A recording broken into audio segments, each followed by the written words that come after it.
Hello বন্ধুরা, আসসালামু আলাইকুম। আশা করি আল্লাহর অশেষ রহমতে আপনারা সকলে ভালো আছেন।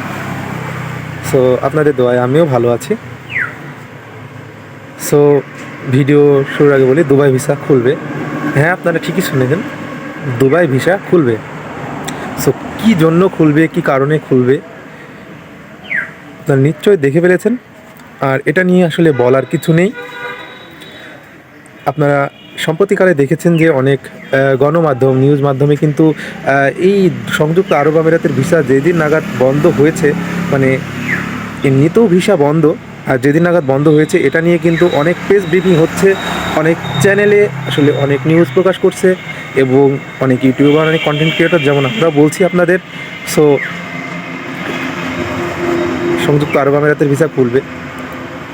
আর আপনারা দেখেছেন যে আজকে আমরা একটা নিউজ দেখলাম যে সংযুক্ত আরব আমিরাতের রাষ্ট্রদূত, বাংলাদেশের যে আইন উপদেষ্টা, প্রবাসী কল্যাণ উপদেষ্টা ডক্টর আসিফ নজরুল স্যারের সাথে একটা কিন্তু সৌজন্য সাক্ষাৎ হয়েছে, যেটা কিন্তু আপনারা দেখেছেন। আর সম্প্রতিকালে কিন্তু আসলে এই সকল মানে যে সাক্ষাৎগুলো, আসলে এই সাক্ষাৎগুলোর মধ্যে কিন্তু অনেক জল্পনা কল্পনা আমাদের জড়িয়ে আছে। আপনারা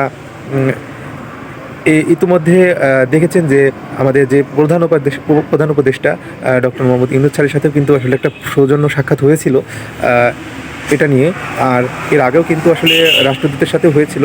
সো ফাইনালি কিন্তু আমাদের যে প্রবাসী কল্যাণ উপদেষ্টা, তার সাথে কিন্তু এই যে আসলে আলোচনাটা, এটা কিন্তু হয়েছে। সো সেটা হয়েছে আপনার দু দেশের মধ্যে যে আসলে যে অর্থনৈতিক যে আমাদের যে সম্পর্ক, যেটা যেটা কিনা আপনাদের দুই দেশের মধ্যেকার সম্পর্কটা আসলে বাড়ানোর লক্ষ্যে, আসলে দুই দেশের স্বার্থে কাজ করে যাওয়ার লক্ষ্যে আসলে তারা একটা প্রেস ব্রিফিং করেছেন, একটা সৌজন্য সাক্ষাৎ করেছেন, মত বিনিময় করেছেন।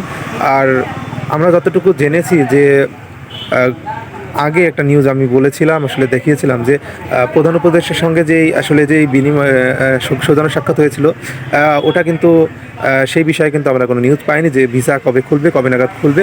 তবে আমরা ধারণা করতে পারি যে ভিসা খুলে দিবে, ভিসা খুলে দিবে, এতটুকু মানে ধারণা আমরা রাখছি। ভিসাটা খুলতে পারে এই সাধারণ ক্ষমা শেষ হওয়া নাগাদই কিন্তু এই নিউজটা আসবে। যদি সাধারণ ক্ষমা যদি শেষ না হয়ে যদি আবার তারা বাড়ায়, তবে সেটা তাদের বিষয়। কারণ তারা জানেন যে সংযুক্ত আরব আমিরাত, আরব সকল আরব কান্ট্রিগুলো রয়েছে, সে সকল কান্ট্রির যে আসলে তারা যারা রয়েছেন অভ্যন্তরে, তারা কিন্তু চাইলে কিন্তু আসলে ভিসাটা ওপেন করে দিতে পারে। সেটা আজ হোক কাল হোক, মানে নির্দিষ্ট কোনো সময়সীমা নেই, তারা চাইলে কিন্তু সবই পারে।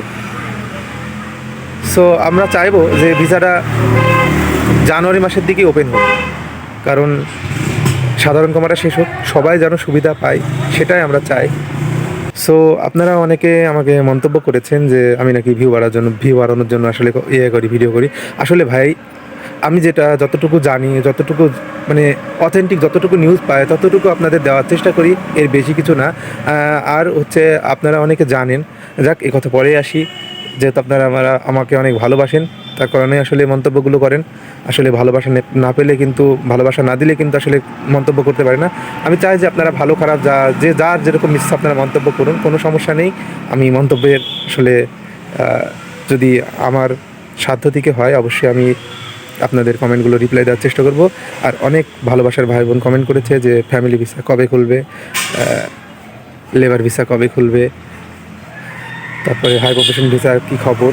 আসলে এখন কিন্তু আসলে এই সকল ভিসা, কোনো প্রকার ভিসাই হচ্ছে না, আপনারা জানেন। আর আমি বলেছিলাম যে কোম্পানি ভিসা কিন্তু নিয়োগ চলছিল, এখনও কিন্তু চলছে। আপনারা চাইলে খোঁজ নিয়ে দেখতে পারেন। এখন লো ক্যাটাগরির যে সকল ভিসাগুলো, সেই ভিসাগুলো কিন্তু হচ্ছে। যেমন মনে করেন যে আপনার ওই ফ্রি জোন যেসব ভিসা, আসলে আপনাকে বলছে ট্রান্সগার্ড ভিসা, কিন্তু আসলে এগুলো কিন্তু ফ্রি জোন ভিসা। তো ফ্রি জোন ভিসাটা আসলে কী, এ নিয়ে কিন্তু আমি একটু আপনাদের সঙ্গে সামনের ভিডিওতে আলোচনা করতে চাচ্ছি। বিস্তারিত এ সম্পর্কে আপনাদের বলবো। আপনারা মন্তব্য করুন, আপনাদের মন্তব্যের ইনশাল্লাহ আমি রিপ্লাই দেওয়ার চেষ্টা করব। আর এতটুকুই আপডেট ছিল। আপনারা যারা আমার আগের ভিডিওগুলো দেখেননি, অবশ্যই আমার আগের ভিডিওগুলো দেখে আসতে পারেন।